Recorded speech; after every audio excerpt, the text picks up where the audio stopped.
말씀이 있는 교회, 그 말씀 전하는 교회, 말씀대로 살아가는 교회, 말씀의 빛 교회. 소명의 무게라는 제목으로 함께 말씀을 나누고자 합니다. 오늘 본문은 에스겔의 소명에 관한 기록입니다. 에스겔을 하나님이 부르시고 보내시는 그 장면을 기록하고 있죠. 하나님께서 에스겔을 부르시고 그에게 사명을 맡기셨어요. 그런데 하나님께서 에스겔에게 나타나시고 그를 부르신 때가 언제냐면 에스겔이 30살이 되던 해예요. 그리고 또 한 가지는 그가 포로로 사로잡혀간 지 5년째 되던 해 4월 5일입니다. 에스겔서는 이 시점을 명확하게 기록하고 있는데요. 자, 에스겔서 1장 1절 2절인데 함께 한번 읽어보겠습니다. 1절 2절입니다. 시작. 30째 해 넷째 달 초 닷새에 내가 그발강가 사로잡힌 자 중에 있을 때에 하늘이 열리며 하나님의 모습이 내게 보이니 여호야긴 왕이 사로잡힌 지 5년 그 달 초 닷새라. 아멘. 30째 해 넷째 달이죠. 30째 해는 에스겔이 30살이 되던 해를 말합니다. 그리고 여호야긴 왕이 사로잡힌 지 5년 그 달 초 닷새죠. 왜 에스겔이 30살이 되었을 때 하나님께서 그에게 나타나셔서 이런 영광을 보여주시고 왜 그를 부르셨을까 하는 겁니다. 잡혀간 지 5년째니까 에스겔이 잡혀가기 전에 25살 정도, 26살 정도의 포로로 끌려갔다는 얘기겠죠. 에스겔은 본래 제사장 가문의 사람입니다. 아시겠지만 제사장 가문은 가문이 승계되는 거예요. 제사장 지위는 세습이 되는 거예요. 오늘 교회의 목사는 세습이 아닙니다. 제사장하고 목사하고는 전혀 달라요. 근데 제사장은 당시에 아론 자손들로 제사장 지위가 세습이 돼요. 그러니까 에스겔도 제사장이었어요. 그런데 언제부터 제사장 직분을 감당하냐면 30살에서 50살까지 정확하게 직무를 감당하는 거예요. 그 다음에는 처음에는 그렇게 명령했는데 다음에 보면 25세부터 하기도 하고 20세부터 하기도 하는데 시대에 따라서 바뀌는 게 뭐냐면 5년 전에 미리 성전에 가서 제사장 직무를 견습하는 거예요. 그리고 또 시대가 바뀌니까 20살 젊은 나이 때부터 가기도 해요. 하지만 하나님이 명하신 건 정확하게 30살부터예요. 그러니까 30세가 되면 제사장 직분을 정확하게 감당하는 거예요. 뭔가가 있겠죠. 사회적으로 어른이 되었다라고 인지하는 게 30살입니다. 그래서 예수님께서도 몇 살 때 공생애를 시작하셨어요? 네, 30살. 물론 20세 약관이 넘으면 어른이 될 수도 있고 이렇지만 당시 사회적인 분위기로 스승이다, 선생님이다, 어른이다라고 인정되고 그런 것들이 있었던 것 같아요. 그게 30살이에요. 에스겔이 30살이 되자 하나님께서 그에게 나타나신 거예요. 또 하나는 그러니까 이런 걸로 볼 때 때가 있는 것 같아요. 아무 때나 이러는 게 아무 때나 하나님이 나타나셔서 말씀하시고 어떤 일들을 행하시는 게 아니라 때를 기다릴 수 있어야 되는 것 같아요. 이런 게 필요하죠. 또 하나는 에스겔을 부르신 곳이 어디냐면 그발강가라는 곳이에요. 좀 전에 읽었지만 그발강가에서 나타나셔서 지도를 잠깐 한번 봐보실래요? 잘 보이세요? 그발강 맨 아래에 있죠. 이게 어디냐면 페르시아만 위에서 강이 갈라지는데 위에가 티그리스 강이고 밑에가 유브라데 강이에요. 그 갈라지는 데가 바벨론으로 엄청나게 발전한 것이죠. 지금의 이라크고요. 저쪽 아수르가 이란에 해당하는 것이에요. 예루살렘은 저쪽에 있죠. 갈릴리 있고 밑에 홍해가 있고 사해가 있고, 그러니까 예루살렘 밑에 동그라미 쳐진 건 사해겠죠. 그리고 밑에가 홍해죠. 그러니까 그발강은 예루살렘에서 꽤 멀죠. 포로로 사로잡혀 가서 저 그발강에 왜 있었을까요? 포로로 사로잡혀 갔던 이들이 저기서 뭔가 노동을 하고 있는 거예요. 그 노동하는 그 이스라엘 공동체 안에서 저기서 바벨론이 시킨 역사를 하고 있을 때, 뭔가 일을 열심히 하고 있을 때 하나님께서 저기서 나타나셨다는 거예요. 예루살렘에서 나타나신 게 아니라 나라가 망하고 성전이 무너지고 포로로 사로잡혀 가서 그곳에서 노예로 뭔가 일을 열심히 하고 있을 때 하나님이 나타나셨다는 거예요. 그리고 하나님이 에스겔을 부르셨다는 거예요. 때가 될 때까지 기다리시기도 하시지만 그발강가가 갖는 의미가 뭐냐면, 이스라엘은 어떻게 생각했냐면 예루살렘 성전이 하나님의 임재의 장소라고 생각했어요. 늘 성전이 무너지고 나라가 망하고 포로로 끌려가면 뭐예요? 우리 망했구나. 하나님이 어떻게 지실 수가 있지? 이런 생각인데 하나님이 어디에 나타나신 거예요? 그발강가에서 나타나신 거예요. 뭐예요? 하나님은 예루살렘 성전에만 임하시는 분이 아니라 어느 곳에든, 그리고 그 하나님은 망한 것 같은 그때에도 그곳에도 임하셔서 여전히 동일하게 역사하신다는 거예요. 하나님은 성전이나 예루살렘처럼 이런 어떤 지리적인 공간에 국한되시는 분이 아니에요. 예배당에 나와서 예배할 때만 임하시는 분이 아니란 얘기예요. 어느 곳에 있든지, 비록 우리가 포로로 잡혀가서 망한 것 같은, 어쩔 수 없이 거기서 그러고 있는 그곳에도 임하신다는 얘기예요. 이들이 어떤 느낌이었을까요? 그발강가에서 포로로 끌려와서 노예 생활하는 이들이 어떤 마음이었을까요? 언제쯤 우리는 돌아갈 수 있을까? 돌아갈 수는 있을까? 하나님은 우리를 버리셨는데, 성전은 파괴됐고 나라는 망했고 하나님은 떠나셨는데 완전히 절망적인 상황이죠. 그런데 에스겔은 바로 그곳에서 부르심을 받았다는 거예요. 하나님의 징계로 성전은 파괴되고 나라는 망하고 포로로 끌려와서 5년 동안 죽어라고 일하고 있는 절망적인 그 상황인데 하나님은 거기로 찾아오셔서 그를 부르셨단 얘기예요. 하나님의 징계는 끝이 아니에요. 새로운 출발의 시작입니다. 하나님은 죄로 인해서 우리를 심판하시지만 다시 찾아오셔서 회복의 길을 열어주세요. 이것이 에스겔의 소명에 갖는 의미 같아요. 이런 에스겔의 소명의 특징이, 일단 제가 한 3가지 정도를 말씀드리려고 하는데, 첫째는 보내셔요. 하나님은 보내신다는 거예요. 자, 3절입니다. 오늘 본문 3절인데요. 내게 이르시되 인자야 내가 너를 이스라엘 자손 곧 패역한 백성 나를 배반하는 자에게 보내노라. 그들과 그 조상들이 내게 범죄하여 오늘까지 이르렀나니. 나를 배반하는 자에게 너를 보내노라. 에스겔을 그냥 부르신 게 아니라 보내시는 거예요. 근데 이 보내노라라는 걸 히브리어로 샬라흐라는 표현인데, 권위 있는 존재에 의해서 공식적인 파송을 나타내는 단어예요. 그러니까 하나님께서 공식적으로 에스겔을 파송하는 거예요. 근데 이 단어가 반복적으로 사용돼요. 3절에도 읽었지만 4절에도 나오고 3장 5절 그리고 3장 6절 4차례 에스겔을 보낸다. 권위 있는 존재이신 하나님께서 에스겔을 파송한다. 공식적으로 파송한다라는 표현을 4번 나와요. 하나님께서는 에스겔을 부르시고 그를 이스라엘 백성에게 보내시는 거예요.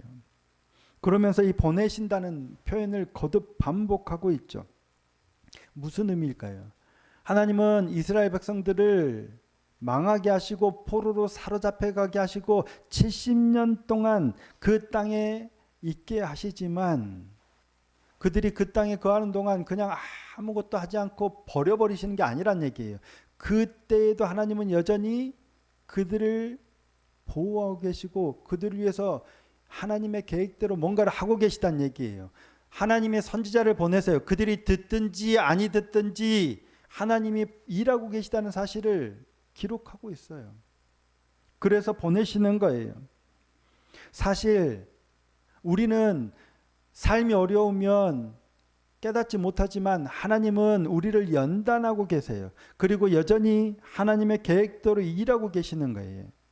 근데 우리는 삶이 어려우니까 불평불만에 사로잡히니까 그걸 보지 못하고 오히려 원망하고 불평할 때가 많죠. 하지만 하나님은 지금도 여전히 우리를 위해서 일하고 계시다는 얘기예요. 그게 바로 보내노라에 담긴 의미 같아요. 또 하나는 하나님의 에스겔을 보내실 때 누구에게 보내세요? 이스라엘 백성에게 보내시는데 그들을 특정하는 용어가 있어요. 뭐라고 표현하세요? 패역한 족속이에요. 그들을 에스겔을 이스라엘 자손에게 보내는데 패역한 자들, 패역한 족속에게 보낸다. 거듭 반복해요. 자, 3절 다시 한번 보실까요? 3절 다시 한 번만 읽겠습니다. 자, 함께 읽겠습니다. 시작. 내게 이르시되 인자야 내가 너를 이스라엘 자손 곧 패역한 백성 나를 배반하는 자에게 보내노라. 그들과 그 조상들이 내게 범죄하여 오늘까지 이르렀나니. 이스라엘 자손 곧 패역한 백성. 5절에도 그들은 패역한 족속이라. 6절 그들은 패역한 족속이라도. 7절에 그들은 심히 패역한 자. 8절에도 그 패역한 족속같이 패역하지 말고. 하나님은 에스겔을 보내실 때 뭐예요? 너가 가면 그들이 네 말을 잘 들을 거야. 너는 두려워하지 말고 내가 시킨 대로 가서 전해 라고 하시면 얼마나 좋겠습니까마는 누구에게 보내시는 거예요? 패역한 족속에게 보내신다는 거예요. 그런데 그것도 한 번만 얘기하는 게 아니라 무려 5번을 거듭 패역한 족속에게 너 보낸다고 강조하시는 거예요. 에스겔의 마음이 어떨까요? 무겁겠죠. 근데 이 패역하다라는 말이 뭐냐면 3절을 우리가 읽었지만 바로 뒤에 나오는 배반하는 자와 동일한 어근을 가지고 있는 거예요. 패역한 족속, 배반하는 자예요. 왜? 이스라엘 백성은 하나님을 배반한 자예요. 하나님과 언약을 맺은 백성이 이스라엘 백성이잖아요. 하나님이 주인 되시고 그들의 백성이 되는 그 언약을 맺은 백성이 이스라엘 백성인데, 그래서 세계에서 들어서 하나님의 백성으로 삼았는데 그들이 배반한 거예요. 언약을 어긴 거예요. 이게 패역하다라는 의미예요. 이스라엘 백성들은 끊임없이 하나님을 배반하고 언약을 어기고, 돌이키라고 선지자 보냈는데 또 배역하고 말 안 듣고 심지어 선지자를 쳐서 죽이고, 결국 그래서 하다 하나님이 그들을 망하게 하셔서 포로로 사로잡혀가게 하신 거예요. 그들을 특징하는 한 단어는 패역한 족속이에요. 그런데 하나님께서는 그들에게 에스겔을 보내시는 거예요. 에스겔의 사명이 쉬울까요, 어려울까요? 하죠. 말을 안 들어요. 아무리 얘기해도 들리지를 않아요. 근데 하나님은 에스겔을 보내시면서 이 말씀하시는 거예요. 너를 보내서 네가 내 말을 전하면 그들이 순순히 네 말을 듣고 돌이킬 거다는 게 아니에요. 에스겔이 직면할 어려움을 대놓고 말씀하시는데 거듭 말씀하세요. 그런데 에스겔이 직면할 어려움이 어디에서 비롯되는 거예요? 다른 나라 사람이라 영어로 말해서 못 알아듣는 게 아니에요.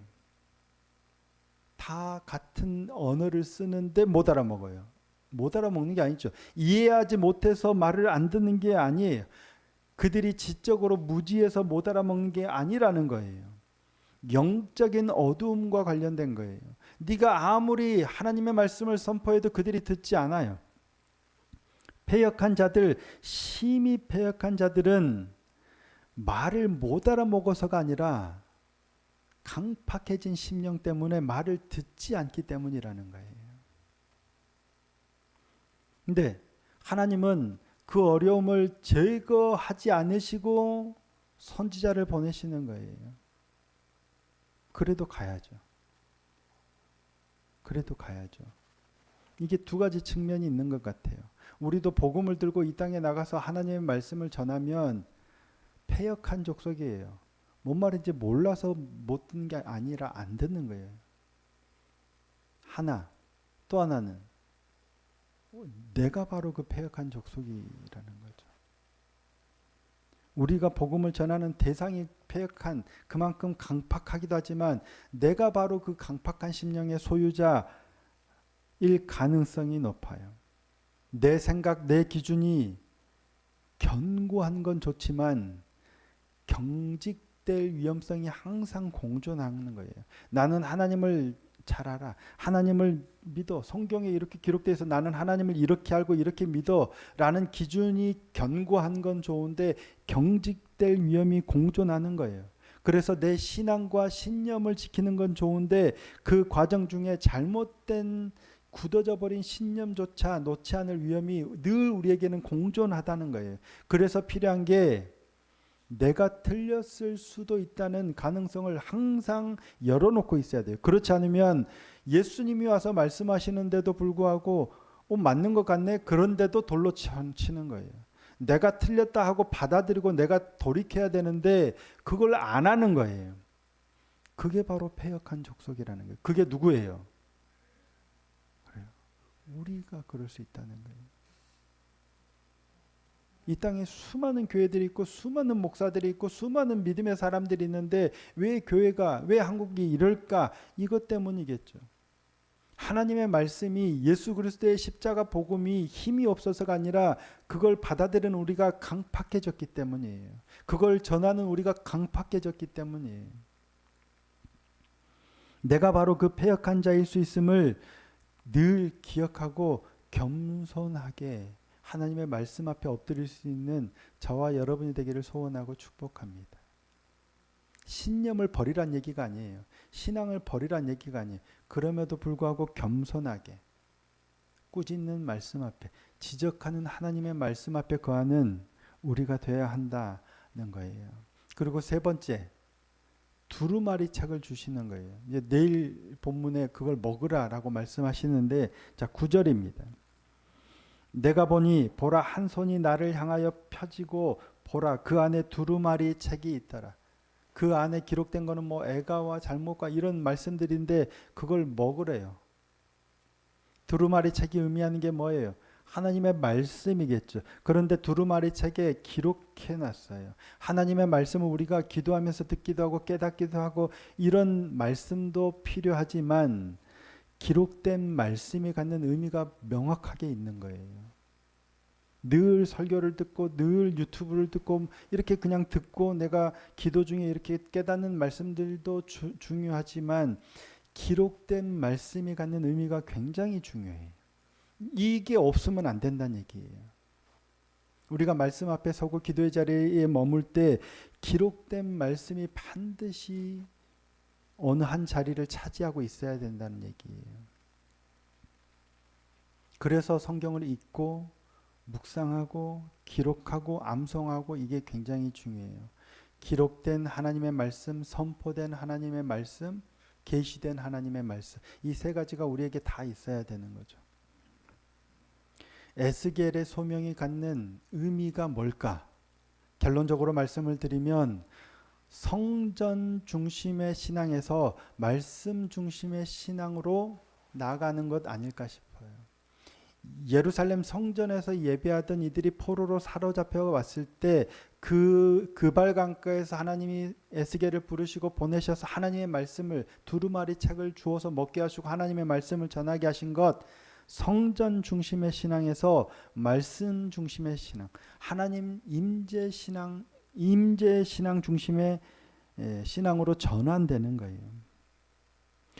이때부터 유배지에서 예배하고 회당 중심의 공동체가 시작된 것으로 봅니다. 저와 여러분이 모여서 드리는 이 외적인 예배도 중요하지만 그 안에서 이게 없으면 안 돼요. 이 외적인 예배 그리고 기록된 말씀 이 중심으로 가야 하지만 더 나아가서 경직되어 버린 신앙이 아니라 말씀하시는 하나님, 패역한 족속이 되지 않도록 늘 말씀하시는 하나님의 그 지적 앞에서 겸손하게 듣고 돌이킬 수 있는 은혜가 있었으면 좋겠습니다. 그래서 비록 징계를 받을지라도 여전히 떠나지 않고 우리와 함께 하시고 말씀하고 계시고 하나님의 계획하신 대로 이끄시는 그 이끄심을 따라가는 은혜가 있었으면 좋겠습니다. 우리 말씀의 빛교회가 그리고 우리 성도님 한 분 한 분이 다 그렇게 말씀 중심으로 하나님의 인도하심을 따라가는 복된 믿음의 삶이 될 수 있기를 예수님의 이름으로 축복합니다. 고난 내 영혼